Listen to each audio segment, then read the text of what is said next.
Hello everyone and welcome back to another Bullet Journal monthly setup. This month I am doing April, and inspired by my garden I am doing a gardening spread. So I've got a watering can, I've got a little fork, massive flower here, a little plant pots and troughs. As I always like to say at the beginning of these videos, I am by no means an artist. I am not that amazing at drawing, but I use my bullet journal to help me learn how to, and I'm hoping that I can help you guys learn how to, if I've got any tips and tricks for you as well. So let's just get started. I've had this plan in my head that I was going to use the quote, April showers bring May flowers, for April. And then we had this, like on the news, we had weather forecast saying that we're going to have a massive heat surge. And I was like, oh, it's not going to be raining like it always does in April.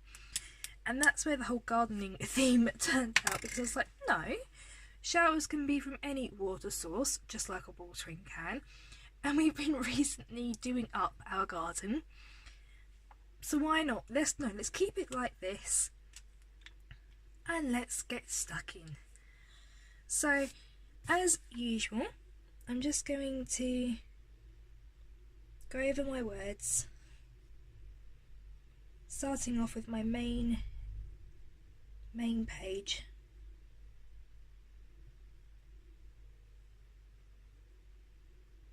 Like so. And then I'm going to do the quote itself.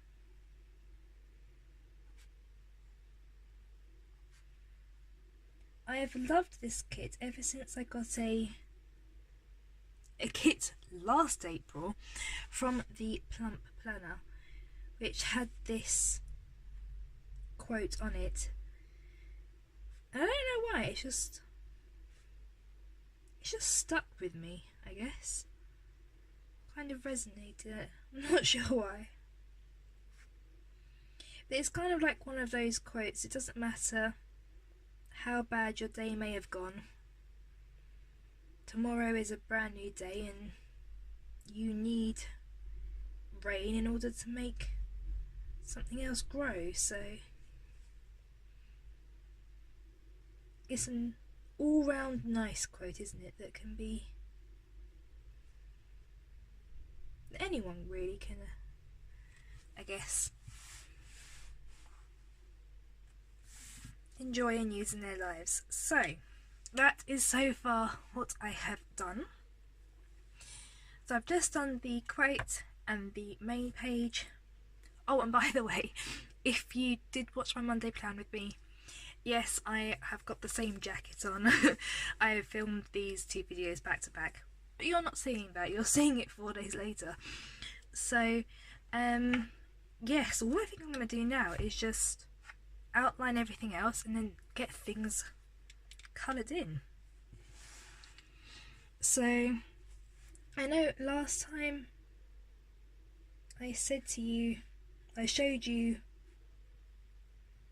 my bullet journal setup. Oh wow, that was really wonky. How I planned on using it.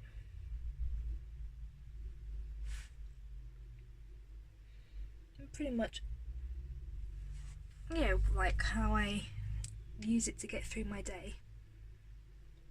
And so I thought I would, in this video, explain what got me into bullet journaling. And that's actually that's a very simple answer. It's one word: Helen. No, the coffee. I've watched the Coffee Monsters Co on YouTube for quite some time now.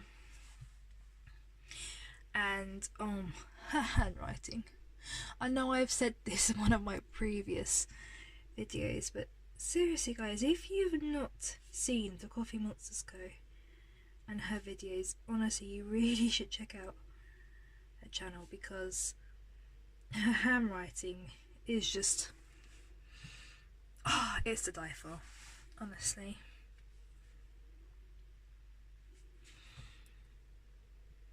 But I just saw the way that she was using it and how she was using it in conjunction with her main planner, which she uses an Erin Condren, whereas I use a Happy Planner. Same stuff, different name really. And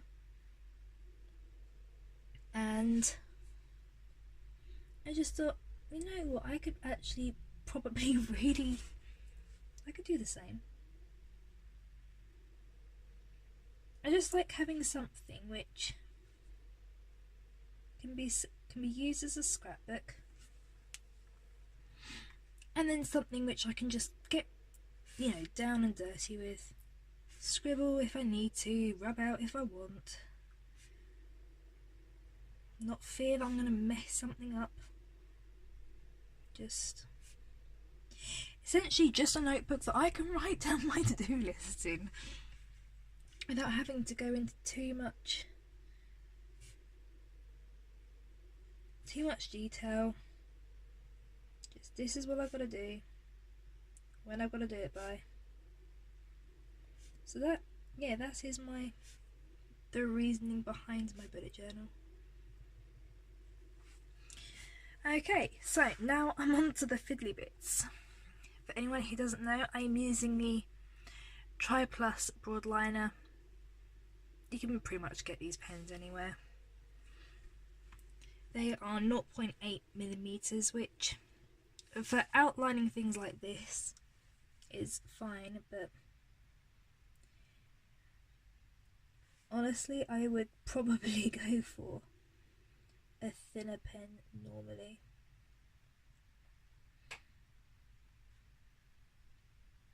Okay, so do I have any tips for what I'm doing or why I'm doing it? All I'm actually doing at the moment is I've just created like a little shrub type thing. They're not pretty, they're really rough. Just like that. Just with lots of leaves and a couple of squiggly bits like this for flowers.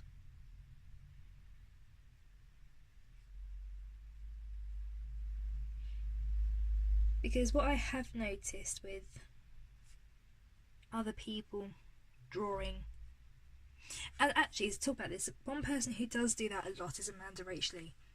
She uses her outlines as really basic outlines, but uses colour to really bring out the best in her photo. I mean, no, she is an artist, honestly, her drawings are amazing. But I don't know, I've just been watching her and she's very much, it's okay if your sketches themselves are a little bit, I guess, wonky, not quite the best, because once you add a little bit of colour, it seems to all, you know, come together anyway. Okay, so 2 shrubby bits are done, the fork is done. Now just to do the outlines of my poor daffodils. There we go.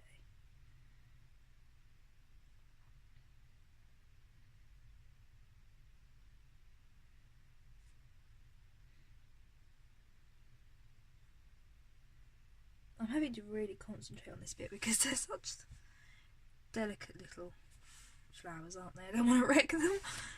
Don't worry, I am not going to do all of this on camera. That would be overkill for you to watch me to do all that. See, as you can see here, I'm really not being neat about it. Just being rough, because colour will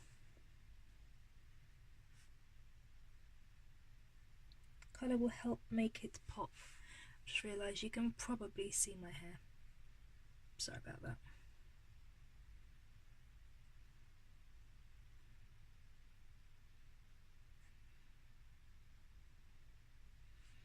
So yeah, as you can probably see, I'm really not doing an awful lot. I'm just literally just squiggling my pen more than anything, which is good enough for me. It's not artistic, not perfect.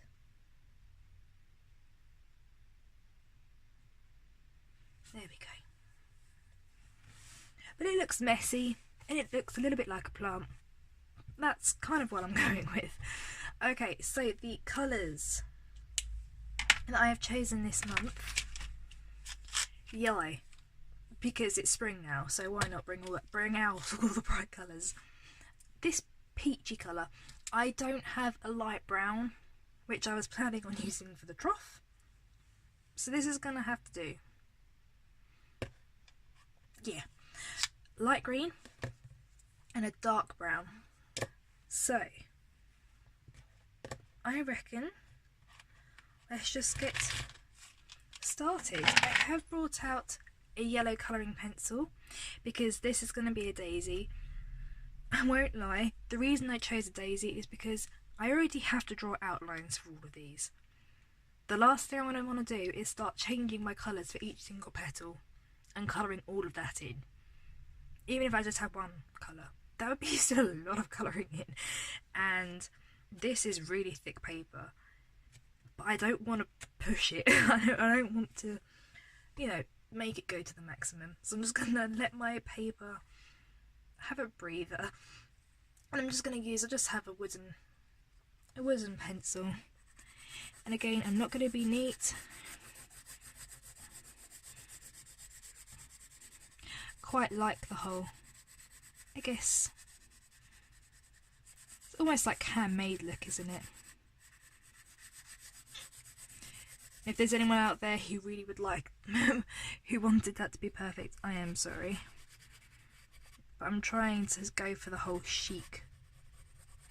Is it chic? I don't know. Could just be messy. But to me, it just looks homemade. And that's kind of what I was going for. Okay, so, yes, this peachy colour is going to be for this.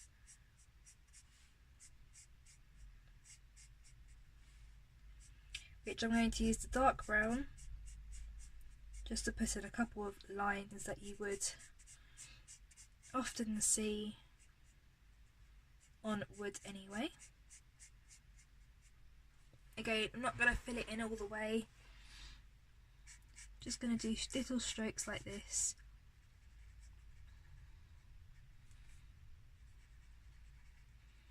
Just to give it that little edgy look. This is something else that Amanda Rachley does, and it just looks, I mean, it looks amazing when she does it. I'm not quite sure about when I do it, but I'm really trying to go for what she does. I think it's because she's okay for it not to look perfect, perhaps. And I am by no means perfect at drawing. Okay, so time to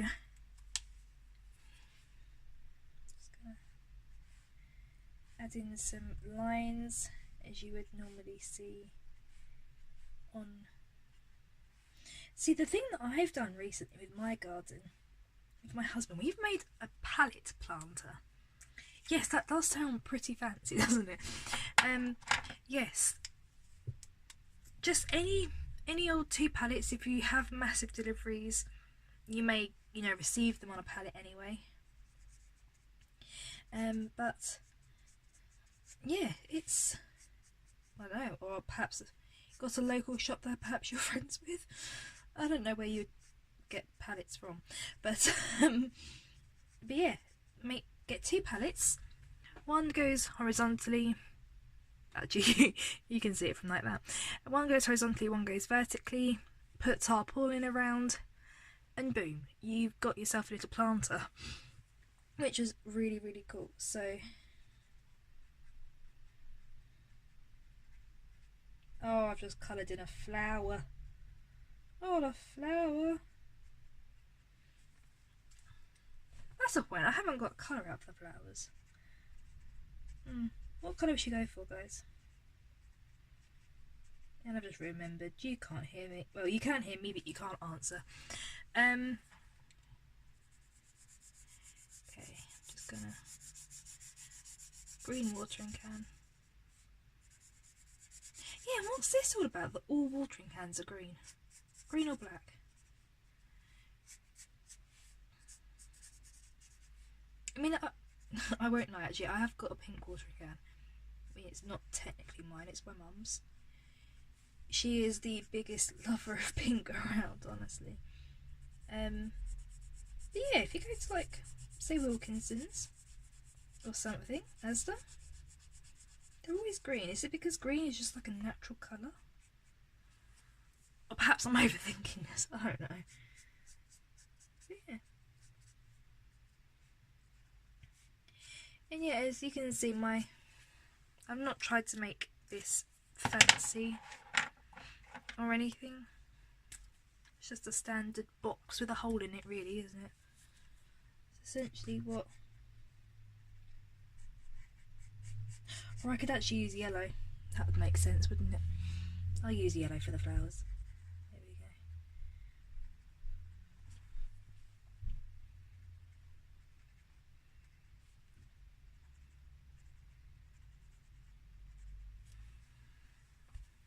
Oh, I forgot to do the leaves on the daffodils. I'm sorry.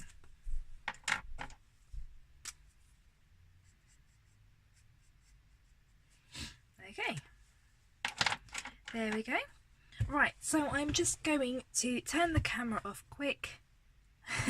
Wish me luck, guys. I'm just gonna bring this up so you can see.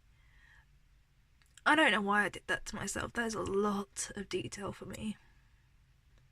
And I've now got to go over that all with pen. The things I do for myself. Right, I'm gonna turn this camera off and I'll be right back. Okay, so I won't lie, that took a lot less time than I thought it would. I thought that was going to take me about half an hour. In reality, it took me about 5 minutes.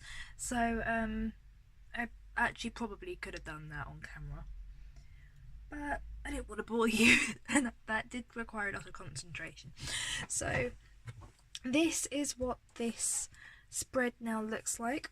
The last touch I've got to do is just, I've just got a Paper Mate Ink Joy gel pen here, just so it doesn't completely overpower the spread. Just add some water dashes there from the watering can. And I believe that is it. I do need to rub out the pencil lines, but I'll do that again off camera just so I don't waste any time just rubbing out pencil. I am actually quite happy with the way that that turned out. I really like the rustic feel of it, with it being not fully coloured in properly, being perfectly imperfect. And that's really kind of the way that I'm trying to make this bullet journal. And of course, gardening itself is never quite perfect, is it? Crops die, they don't grow the way you expect them to, or you do exactly what my mum's thyme bush at the moment is doing, and you just spread like wildfire, which is kind of what this poem was based off, because I was sketching this in the garden at the time, and I just looked up and my mum's thyme bush had literally just completely, it went bonkers really. In a couple of days it had really grown and it was just really bushy. So yes, that's what this bush was, you know, inspired by. So on to the first weekly spread. I think I'm going to do my first week with this peachy colour.